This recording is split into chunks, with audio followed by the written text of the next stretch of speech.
देखो अरे बान्हे परेशान मन कर ले जान तो हर खाना पीना रोक दे कि तोरा जैसन मरद के माथा के दर्द के चूल्हे में झोंक दे भैया तो मारी मारी के घुमा पूरा गाँव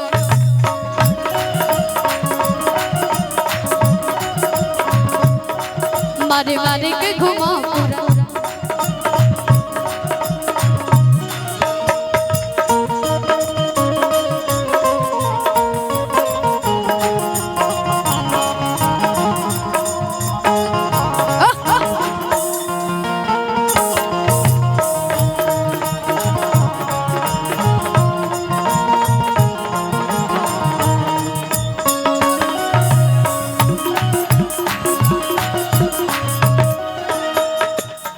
अरे अरे अरे अरे वो कहाँ चल चल चल सुना तारा घर में आ गया बहुत बेकार हो गई बनी नैहर के बात सुना तो पागल हो जेबा कहता रे कि नैहर के हम सब खेने हई आ तोहर हम माला किने हई ऐसा मेरा ठीक है यार छोट किने की प्रिंस बाई सरधानु हो आना लइब मान बना मर्दानु हो बुझाई दांत देखो देखो देखेंगे स्माइल देखा दांत निकल आज छोटी ला जुड़ा लटक राजा जी ले ले ओए हंसट गम को राजा जी देखो अरे बान्हे परेशान मन कर ले जान तो हर खाना पीना रोक दे कि तोरा जैसन मरद के माथा के दर्द के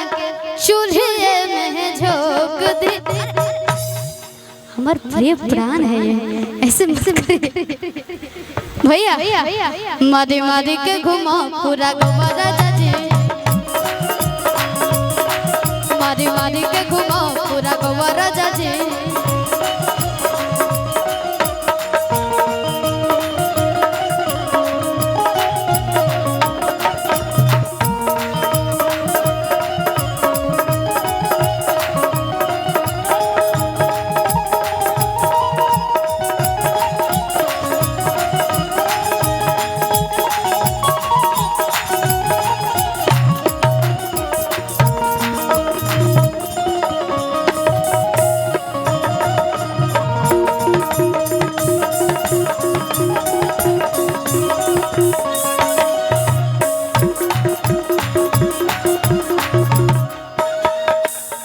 हमारे बड़े भैया